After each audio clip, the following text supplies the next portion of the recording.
నమస్తే. ఆంధ్రప్రభకి స్వాగతం. నేను ప్రియా కౌశిక్. అయితే యూఎస్, ఇరాన్, ఇజ్రాయెల్ వార్ నిన్నటితో సీజ్ ఫైర్ అని చెప్పేసి 2 వీక్స్ పాజ్ ఇచ్చిందనే చెప్పుకోవాలి ప్రస్తుతానికైతే. అయితే దీనికి సంబంధించి ఇదే నేపథ్యంలో ఇరాన్ 10 పీస్ కోసం అని చెప్పేసి పాయింట్స్ మెన్షన్ చేయడం జరిగింది. ఆ పాయింట్స్ ఏంటి అనేది డీకోడ్ చేసే ప్రయత్నం చేద్దాం. ప్రస్తుతం మనతో పాటు రిటైర్డ్ ఆర్మీ ఆఫీసర్ శ్రీనివాస్ గారు ఉన్నారు. వారితో మాట్లాడదాం. హలో సార్, నమస్తే. నమస్తే అండి.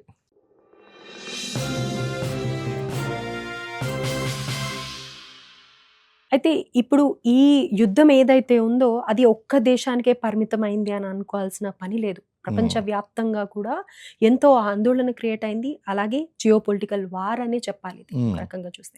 అయితే ఇప్పుడు ఇరాన్ పెట్టిన ఈ 10 కండిషన్స్ ఏవైతే ఉన్నాయో అది నిజంగా అమెరికా యాక్సెప్ట్ చేస్తుందని అంటారా? ఎలా ఉండబోతోంది? అసలు ఈ 10 పాయింట్స్ ఏంటి అనేది నేను మిమ్మల్ని ఒక్కొక్కటిగా అడుగుతాను సార్. యాహ్! డీకోడ్ చేసే ప్రయత్నం చేద్దాం మన డెఫినెట్‌గా. వ్యూవర్స్ కోసం. యాహ్! అందులో ఫస్ట్ పాయింట్ గనక మీరు చూసినట్లయితే as you know all US sanctions ఏదైతే ఉన్నాయో, యూఎస్ విధించినటువంటి ఆర్థిక పరమైనటువంటి ఆంక్షలు ఏదైతే ఉన్నాయో, వాటిని వెంటనే విత్‌డ్రా చేయాలి అమెరికా అని చెప్పేసి ఇరాన్ కోరుకుంటుందండి. That is the first and foremost point. కారణం ఏంటి అంటే, ఇరాన్ పరంగా చూసుకున్నట్లయితే దానికి ముఖ్యమైనటువంటి అంశం ఏంటి అంటే, యుద్ధం ప్రారంభించకముందు యూఎస్ శాంక్షన్స్ విధించింది వాళ్ళ మీద. అలాగే ఇప్పటికీ కూడా ఆ శాంక్షన్స్ అనేటువంటివి కొనసాగుతున్నాయి. యుద్ధం అనేటువంటిది కొనసాగుతుంది. సీజ్ ఫైర్ అనేటువంటిది ఒక పాయింట్‌కి వచ్చింది. ఒకవేళ ఇరాన్ గనక యుద్ధాన్ని ఆపివేయాలి అంటే గనక హ్మ్. అందులో ఉన్నటువంటి ఫస్ట్ థింగ్ ఏంటి అంటే, ఇరాన్ మీద ఇప్పటి వరకు విధించినటువంటి ఆర్థిక ఆంక్షలు ఏదైతే ఉన్నాయో, టారిఫ్స్ ఏదైతే ఉన్నాయో, ఎకనామిక్ శాంక్షన్స్ అవన్నీ కూడా రద్దు చేయాలి ఫస్ట్ అండ్ ఆపేసేయాలి. ఇది very, very, very, very crucial point for Iran. ఇరాన్‌కి చాలా ముఖ్యమైనటువంటి అంశం అండి ఇది. ఎందుకంటే ఆర్థిక ఒత్తిడి తీసుకొచ్చింది. అసలు యుద్ధం రావడానికి కారణం వన్ ఆఫ్ ది ఫ్యాక్టర్ ఏంటి అంటే, అమెరికా విధిస్తున్నటువంటి ఆర్థిక పరమైనటువంటి ఆంక్షలు. కాబట్టి 10 పాయింట్స్‌లో ఫస్ట్ పాయింట్ ఏంటి అంటే, ఆర్థిక పరమైనటువంటి ఆంక్షలను తొలగించాలి అమెరికా. ఓకే. అది ఫస్ట్ పాయింట్ అండి. సో, ఇది అమెరికా దీనికి ఒప్పుకోవచ్చు. ఓకే. కారణం ఏంటి అంటే, it is not impacting anyone. హుహు. It is directly impacting Iran and America. Hmm. మరి ఇప్పుడు ఘోర పరాభవాన్ని చూశాడు Trump. He wanted dignified exit. మరి యుద్ధం ఆపవలసింది ఇరానే కదా! హ్మ్. ఇరాన్ యుద్ధం ఆపాలి అంటే కనుక ఖచ్చితంగా వాళ్ళ మీద విధించినటువంటి శాంక్షన్స్ అనేటువంటివి ఖచ్చితంగా అమెరికా వెనక్కి తీసుకోవాలి. హ్మ్. దానికి ట్రంప్ అంగీకరించే అవకాశం ఉంది కొంతవరకు. ఓకే. ఇప్పుడు ట్రంప్ మీద ఉన్నటువంటి ఒత్తిడి ఏదైతే ఉందో, ఆ ఒత్తిడి కారణంగా దీన్ని అంగీకరించేటువంటి అవకాశం ఉందండి. That is the first condition. రెండోది ఏంటి అంటే, ఈ న్యూక్లియర్ యురేనియం ఎన్రిచ్‌మెంట్ ప్రోగ్రామ్ ఏదైతే ఉందో, హ్మ్. ఇరాన్ చేస్తున్నటువంటి యురేనియం ఎన్రిచ్‌మెంట్ ప్రోగ్రామ్ ఏదైతే ఉందో, ఆ ఎన్రిచ్‌మెంట్ ప్రోగ్రామ్‌ని కొనసాగించేలాగా అమెరికా చూడాలి. హుహు. అసలు యుద్ధం వచ్చింది కూడా ఇది కూడా వన్ ఆఫ్ ది కాజ్ కదండీ! అవును సార్. ఇరాన్ ఎప్పుడైతే యురేనియం ఎన్రిచ్‌మెంట్ ప్రోగ్రామ్ ప్రారంభించిందో, అది న్యూక్లియర్ వెపన్స్‌ని తయారు చేసుకుంటుంది అనేటువంటి సాకుతో యుద్ధాన్ని ప్రారంభించేశారు టాక్స్ నడుస్తుండగానే. హ్మ్. ప్రీఎంప్టివ్ స్ట్రైక్స్ అనేటువంటి ఇజ్రాయెల్ ప్రారంభించేసింది. ఇక్కడ భయపడ్డారు. యురేనియం ఎప్పుడైతే ఇరాన్ గ్యాదర్ చేసుకుంటుందో భయపడ్డారు. మరి ప్రపంచంలో ఇన్ని దేశాలు యురేనియం ఎన్రిచ్‌మెంట్ ప్రోగ్రామ్స్ చేస్తున్నాయి. హ్మ్. చాలా దేశాల దగ్గర న్యూక్లియర్ వెపన్స్ అనేటువంటివి ఉన్నాయి. ఈరోజు న్యూక్లియర్ వెపన్స్ దగ్గర పెట్టుకొని మాట్లాడితే నేను న్యూక్లియర్ వెపన్స్ ప్రయోగిస్తామని బెదిరిస్తున్నటువంటి పాకిస్తాన్‌ని నెగోషియేటర్ కింద అంగీకరించాడు ట్రంప్. హ్మ్. మరి what has made Trump to stop restriction on uranium enrichment program on Iran? Hmm. అంటే ఒక తీవ్రవాదమైనటువంటి దేశంగా, మతపరమైనటువంటి భావాలు ఉన్నటువంటి దేశంగా దాన్ని గుర్తించడం అనేటువంటిది జరిగింది కరెక్టే. మరి అన్ని దేశాలకి కూడా చేసి ఉంటే ట్రంప్ ఈ విధంగా పాకిస్తాన్‌తో సహా న్యూక్లియర్ వెపన్స్ ఉన్నటువంటి దేశాలన్నిటి మీద కూడా రిస్ట్రిక్షన్స్ పెట్టుంటే ఇరాన్‌కి అంగీకారం అయ్యేది. అన్ని దేశాలని విడిచిపెట్టి ఒక ఇరాన్ విషయం దగ్గరికి చేసరికి ఇరాన్‌కి అంగీకారంగా లేదు. ఇప్పుడు అందు గురించే సెకండ్ కండిషన్ కింద ఏమంటుంది అంటే, మేము ఏదైతే యురేనియం ఎన్రిచ్‌మెంట్ ప్రోగ్రామ్ మనం చేసుకున్నాం అది మా హక్కు. హ్మ్. మేము చేసుకుంటాం. మీరు అడ్డుపడకూడదు అంటున్నాడు. ఓకే. ఇది ట్రంప్ అంగీకరించవచ్చు, అంగీకరించకపోవచ్చు. కానీ ప్రస్తుతం ఉన్నటువంటి ప్రెషర్ ఏదైతే ఉందో ఆ ప్రెషర్ కారణంగా ట్రంప్కి ఇష్టం లేకపోయినప్పటికీ దీన్ని అంగీకరిస్తాడు. కానీ ఎలా పాసిబుల్ అవుతుంది? ఎందుకంటే ఫస్ట్ ఆయన మెన్షన్ చేసిందే ఇది కదా! దాని గురించి పరువు పోయిందండి. ఇప్పుడు ఏమన్నా కొత్తగా ఏమన్నా పరువు మిగిలింది ఆయనకి? హ్మ్. హ్మ్. ఎప్పుడైతే ఆ నెగోషియేషన్స్ నడుస్తున్నప్పుడే యుద్ధాన్ని ప్రారంభించాడు. ఇజ్రాయెల్ స్ట్రైక్ చేసింది. అప్పుడు నువ్వు యుద్ధాన్ని ఆపలేకపోయావు. 11 యుద్ధాలు ఆపినటువంటి నోబుల్ శాంతి బహుమతి గ్రహీత would be. Hmm. Would be. Would be. ఆ! సో, ఆ విధంగా ఆ నోబుల్ శాంతి బహుమతి గ్రహీత అయినటువంటి ట్రంప్ అదే బ్రాకెట్‌లో రాసుకోవాలి. హుహు. అభిలషణీయమైనటువంటి అని. Okay. Right sir. You are so, teasing him sir. మరి లేకపోతే ఏంటండి? మరి నేను యుద్ధాలు ఆపేసానని జెప్పేసి ఇక్కడ యుద్ధం ప్రారంభించేసేవే నెగోషియేషన్స్ ఉన్నప్పుడు మరి ఆల్రెడీ ఇప్పుడు పరువు పోయినట్టేగా నీకు ఆల్రెడీ. హ్మ్. మళ్ళీ నెగోషియేషన్స్‌కి అదే నెగోషియేషన్స్‌కొచ్చావు. పరువు పోయినట్టే. ఇంక కొత్తగా దీన్ని అంగీకరించకపోవడం అంటూ ఉండదు. దీన్ని కూడా he may agree. Okay. Agree. ఇది గూడా. ఇకపోతే మూడో పాయింట్ అండి. ఏంటి అంటే అమెరికా గాని, దాని మిత్ర దేశాలు గాని ఇకపై ఇరాన్ మీద దాడి చేయబోమనేటువంటి ఒక గ్యారంటీ ఇవ్వాలి. హ్మ్. ఇది చాలా హైలీ ఇంపాసిబుల్ అనిపిస్తుంది. ఓకే. ఎందుకంటే ఇప్పుడు అమెరికా సరే నీ మీద నేను యుద్ధం చేయనన్నా సరే దాని యొక్క ఇజ్రాయెల్ ఊరుకోదు కదా. హ్మ్. ఇజ్రాయెల్ని కంట్రోల్ చేయడం ఎవరి వల్ల కాదండి. ఇజ్రాయెల్ని కంట్రోల్ చేయలేరు. కారణం ఏంటంటే సరే నువ్వు పక్క పోతే పో, నేను నా యుద్ధం కంటిన్యూ చేసుకుంటాను. బాంబు వేస్తే నీ మీద కాదు కదా, హిజ్బుల్లా వాడు లేకపోతే హౌతీస్ వాడు ఈ హమాస్ వాడు చేస్తే గనక వాడు బాంబు వేసేది నా మీద నీ మీద కాదు కదా, సరే నువ్వు పక్క పో నేను చూసుకుంటానని చెప్పేసి ఇజ్రాయెల్ మాట విందు, హ్మ్. అమెరికా మాట. తన యుద్ధాన్ని తాను కొనసాగిస్తుంది. ఇది ఒక ప్రాబ్లమాటిక్ పాయింట్ అండి. ట్రంప్ ఇక్కడ ఇరకాటంలో పడేటువంటి అవకాశం ఉంది. హ్మ్. తన దాడులు కొనసాగించకూడదంటే. ఇకపోతే 4వ పాయింట్ అండి. Withdrawal of US forces. ఎక్కడుంది? 5th ఫ్లీట్ బహ్రెయిన్‌లో ఉందండి. 5th ఫ్లీట్ హ్మ్. హ్మ్. బహ్రెయిన్‌లో. ఓ రకంగా చెప్పాలంటే మధ్యప్రాచ్యాన్ని కంట్రోల్ చేస్తున్నటువంటి ఇంపార్టెంట్ మిలిటరీ స్థావరం అండి. హ్మ్. బహ్రెయిన్‌లో ఉన్నటువంటి 5th fleet. US navy control చేస్తుంది అక్కడ. ఓ రకంగా చెప్పాలంటే లోకల్లీ ఇప్పుడు యుఎస్‌లో పెంటగాన్ యుఎస్ ఫోర్సెస్‌కి ఎంత ఇంపార్టెంటో మధ్యప్రాచ్యంలో ఈ ప్లేస్ అంత ఇంపార్టెంట్ అండి బహ్రెయిన్. ఓకే. ఈ బహ్రెయిన్‌లో ఉన్నటువంటి 5th ఫ్లీటు అలాగే ఎయిర్ బేసెస్ మధ్యప్రాచ్యంలో ఉన్నటువంటి ఎయిర్ బేసెస్, కువైట్ యుఏఈలో ఉన్నటువంటి ఈ ఫోర్సెస్ వీటినన్నిటిని విత్‌డ్రా చేసుకోవాలి. హ్మ్. ఇంక్లూడింగ్ ట్రంప్ రీసెంట్‌గా దించినటువంటి 3500 మంది ల్యాండ్ ఫోర్సెస్. పాసిబులా? 100% పాసిబుల్ కాదండి. కారణం 100% ఏంటి అంటే పాసిబుల్ కాదు అని కాదు. చేస్తున్నారు. 100% కాదండి. ఎందుకు కాదు అంటే అక్కడ దాదాపు 22 కంట్రీస్‌ని కంట్రోల్ చేస్తున్నారు వీళ్ళు. అక్కడ ఫోర్సెస్‌ని పెట్టి. హ్మ్. అంతకుముందేమో ఎంతో కష్టపడి యుఎస్ అక్కడ బేసెస్ క్రియేట్ చేస్తే ట్రంప్ వచ్చి విత్‌డ్రా చేయించాడండి యుద్ధం చేసి. హ్మ్. ఘోరమైనటువంటి పరాభవం. కంట్రోల్ పోతుంది. మిడిల్ ఈస్ట్ మీద టోటల్ కంట్రోల్ పోతుందండి. ఓకే. మిడిల్ ఈస్ట్ మీద దగ్గర ఉన్నటువంటి ఆయిల్ రిసోర్సెస్ మీద, మిడిల్ ఈస్ట్ మీద, అక్కడ ఉన్నటువంటి పాలిటిక్స్ మీద, ఈ స్ట్రాటజీ మిలిటరీ స్ట్రాటజీ కంట్రోల్ పోతుంది టోటల్‌గా. ఓకే. కాబట్టి ట్రంప్ దాన్ని అంగీకరించాడు అంటే చాలా గ్రేట్. 100% అంగీకరించడు. ఓకే. ఇప్పుడు ఇదేమంటుంది అంటే నువ్వు నా దేశంలో ఉన్నాయి కాదు, మిడిల్ ఈస్ట్ నుంచి నువ్వు పో ఇక్కడి నుంచి. హ్మ్.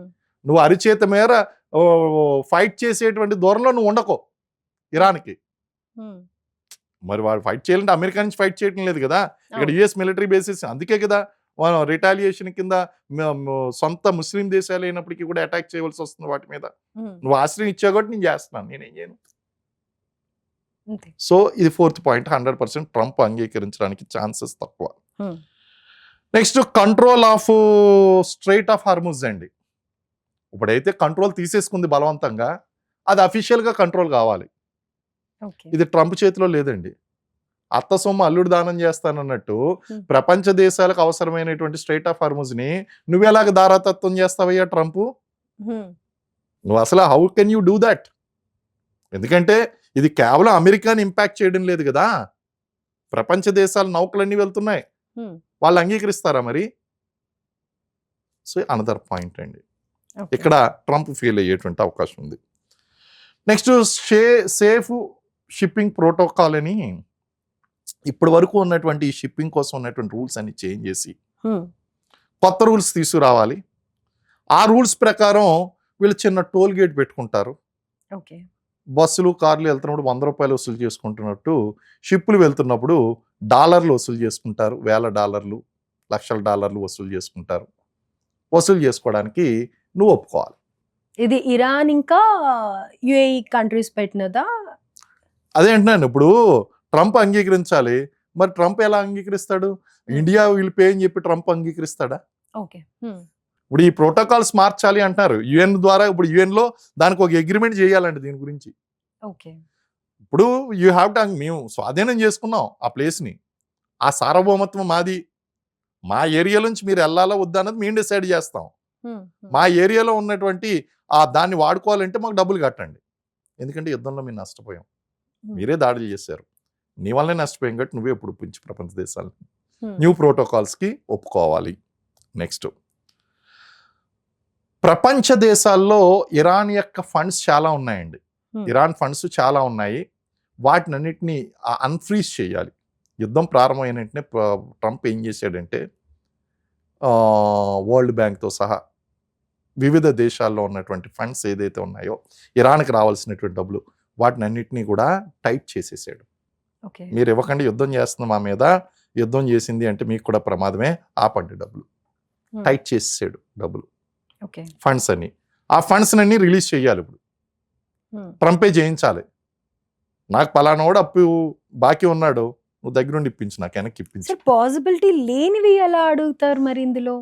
దీనికి కారణం ట్రంపే అండి. దీనికి కారణం ట్రంపే. పాసిబిలిటీ ఉన్నదా లేదా అని పక్కన పెడితే దీనికి కారకుడు ట్రంప్, అమెరికానే. అమెరికా కారకుడు కూడా అది ఒప్పుకుంటాడా లేదా అన్నది తర్వాత విషయం. కానీ దీనికి కారకుడు ఎవరు అంటే ట్రంపే. కారణం ఏంటంటే ట్రంప్ ఇన్ఫ్లుయెన్స్ ఉపయోగించాడు, అమెరికా ఇన్ఫ్లుయెన్స్ ఉపయోగించింది. ఆ డబ్బులు వెనక్కి రాకుండా ఆపింది ఎవరు? ఎందుకంటే ఈ టైంలో వీళ్ళకి గనక ఫండ్స్ వచ్చినాయి అంటే ఈ ఫండ్స్ దేనికి వాడతారు? ట్రంప్ మీద బాంబు వేయడానికి వాడతారు. ఓకే. కాబట్టి వాటిని ఆపేయాలి, ఫండ్స్ ఆపేయాలి. ఇప్పుడు ఏమంటున్నారు వీళ్ళు, ఇరాన్ వాళ్ళు, ఆపేసినటువంటి ఫండ్స్ని అన్ఫ్రీజ్ చేయండి. మీరు ఫ్రీజ్ చేశారు ఫండ్స్, వాటిని అన్ఫ్రీజ్ చేయండి అంటున్నారు. ఇరాన్ పరంగా అది కరెక్ట్ డిమాండ్ అది. ఓకే. అలాగే అన్నిటికంటే most most most unacceptable demand ఏంటి అంటే ఇప్పటి వరకు యుద్ధం ద్వారా జరిగినటువంటి నష్టాన్ని అమెరికా నష్టపరిహారం ఇవ్వాలి. కానీ అక్కడ అమెరికానే అప్పుల బారిన పడింది, అమెరికా ఎక్కడి నుంచి వస్తుంది? అన్నిటికంటే మెయిన్, ఇంట్లో టేబుల్ బాంబు కారణంగా టేబుల్ ఇరితే ఆ టేబుల్ కూడా ఖర్చు ఇప్పుడు అమెరికా ఇవ్వాలి. ఓకే. డ్యామేజ్ రాసుకున్నారు, అన్ని అకౌంట్లు రాసుకున్నారు, పలానా చోట పలానా బ్రిడ్జ్ పడగొట్టారు, పలానా చోట ఇది కొట్టారు, ఇదిగో దీనికి కంపెన్సేషన్ ఇంత. మరి వాళ్ళ సుప్రీం లీడర్ చనిపోయినందుకు ఎంత కంపెన్సేషన్ అడుగుతారో తెలియదు. మరి సుప్రీం లీడరు ఆయితుల్లా అలీ ఖమేనీని చంపేశారు, ముఖ్యమైనటువంటి మిలిటరీ లీడర్స్ ని చంపేశారు. అది వెలకట్టలేనటువంటి లాస్. మరి దానికి ఎంత వెల కడతారో తెలియదు, ఫిజికల్ అసెట్స్ పక్కన పెడితే. సో ఈ డ్యామేజ్ అంతా కూడా వీళ్ళు నష్టపరిహారం చెల్లించాలి. అమెరికా యొక్క చరిత్రలో ఏ రోజన్నా సరే అమెరికా నష్టపరిహారం చెల్లించింది రీసెంట్ హిస్టరీలో మనకుందా? టాక్సెస్ కట్టట్లేదు అన్న సందర్భంలో ఇంకా నష్టపరిహారం ఎక్కడి నుంచో? ఇది హైలీ ఇంపాసిబుల్ అండి, ఇది హైలీ ఇంపాసిబుల్. కానీ ఇరాన్ డిమాండ్ చేస్తుంది. ఎందుకు డిమాండ్ చేస్తుంది? ట్రంప్కి గత్యంతరం లేదు, ట్రంప్కి వేరే గత్యంతరం లేదు. కాబట్టి ఇప్పుడు ఆ నష్టపరిహారం చెల్లించండి అని చెప్పేసి అడుగుతుందండి. వీళ్ళు అడగకపోతే ఇప్పుడు ట్రంప్ అడుగుతాడు. మీరు ఒకటి ఉన్నదండి, అంతర్జాతీయ యుద్ధ నీతిలో ఒకటి ఉంది. ఏంటి అంటే ఓడిపోయినటువంటి దేశం గెలిచినటువంటి దేశానికి నష్టపరిహారాన్ని చెల్లించాలి. అది యుద్ధ నీతి. ఓకే. యుద్ధ నీతి అంటే అక్కడ యుద్ధంలో జరుగుతున్నటువంటిది అంతే అండి. ఓడిపోయినటువంటి కంట్రీ ఓడిపోయింది, బాబు క్షమించండి, మేము ఓడిపోయాం, మీ చేతిలో మమ్మల్ని కాపాడండి, ఇంతటితో ఆపండి, ఆపుతాం, మరి మాకు డబ్బులు ఇయ్యి. అయితే ఇప్పుడు ఇరాన్ ని డైరెక్ట్ వాళ్ళు వార్ చేసింది ఇరాన్ మీద కాబట్టి ఓకే. మరి పక్కన దేశాలు ఏవైతే యుఏఈ కంట్రీస్ అవి ఉన్నాయి కదా, మరి అవి కూడా అడుగుతాయి కదా? మరి అడుగుతాయండి ఆబ్వియస్లీ. ఇప్పుడు అవి వస్తాయి డిమాండ్లు అన్ని నెక్స్ట్ వస్తాయి, ఆ డిమాండ్ నెక్స్ట్ వస్తాయండి. ఓకే. నెక్స్ట్ ఇవన్నీ కూడా జరుగుతూ ఉంటాయండి. ఫైనల్గా ఏమంటాడంటే ఇరాన్ మరియు మిత్ర దేశాల మీద జరుగుతున్నటువంటి దాడులు ఆపేయాలంటాడు. ఈ ప్రపోజల్ పెట్టినటువంటి పావు గంటకి ఇజ్రాయెల్ లెబనాన్ మీద దాడి చేసిందండి. ఓ అవును. ఇజ్రాయెల్ దాడి చేస్తే ఏంటి, అమెరికా దాడి చేస్తే ఏంటి, మొదలైంది నీ కారణంగానే కదా. సో ఇక్కడ 9th point already failed. Okay. Israel తన దాడులు కొనసాగిస్తుంది, అమెరికా ఇంకేం దాడులు చేయలేదు, సీజ్ ఫైర్ అన్నది గ్యారంటీ లేనటువంటి సీజ్ ఫైర్. అవును. అది మధ్యలో ఉల్లంఘిస్తాడో తర్వాత ఉల్లంఘిస్తాడో దేవుడు ఎరుగు. So 9th point already failed. 10th point, ఇప్పుడు దాకా పైన చెప్పినటువంటి 9 పాయింట్లు కూడా యునైటెడ్ నేషన్స్లో పెట్టి ఓకే. లీగల్గా ఒక అగ్రిమెంట్ చేయాలి, ప్యాక్ట్, శాంతి ఒప్పందాన్ని చేయాలి, దాని మీద ట్రంప్ సంతకం పెట్టాలి, యునైటెడ్ నేషన్స్ ప్రపంచ దేశాలు దాని వెనకాల నుంచోవాలి. ఎస్ ట్రంప్ నువ్వు ఈ పని చేయకు అని చెప్పి గ్యారంటీ ఇవ్వాలి. అవుతుందా అది? ఓకే. సో ఈ 10 పాయింట్స్ కూడా చూస్తూ ఉంటే ఇంకా మీకు అర్థమైపోయి ఉంటుంది ఈ యొక్క సీజ్ ఫైర్ అనేటువంటిది టెంపరీనా పర్మనెంటా, మీరే చెప్పేయచ్చు ఇప్పుడు answer. Of course sir, pause అనే చెప్తాం మనం. అక్కడ ఓన్లీ పాజ్ అండి. ఇది అవ్వదు అనేటువంటి విషయం ట్రంప్కి తెలుసు, కానీ ట్రంప్ కూడా టైం కావాలి. ఈ 3,500 ఫోర్సెస్ ఉన్నాయి, 3,500 ల్యాండ్ ఫోర్సెస్, వాళ్ళు they have to study the ground. Iran గ్రౌండ్ని స్టడీ చేయాలి, because Iran ground is so tactful and everything. అది ఇరానీయులకు మాత్రమే, ఐఆర్జీసీ దళాలకు మాత్రమే అనుకూలంగా ఉండేటువంటి ground. They can use the ground much better than US forces because they are foreign country, these people are native. కాబట్టి ఈ 2 వారాలని వాళ్ళు దేని కింద ఉపయోగిస్తారంటే అక్కడ ఉన్నటువంటి ల్యాండ్ని స్టడీ చేయడం కోసం ఉపయోగిస్తారు. సార్ ఓకే, ఇప్పటిదాకా ఇవి మాట్లాడాం మనం, కరెక్టే.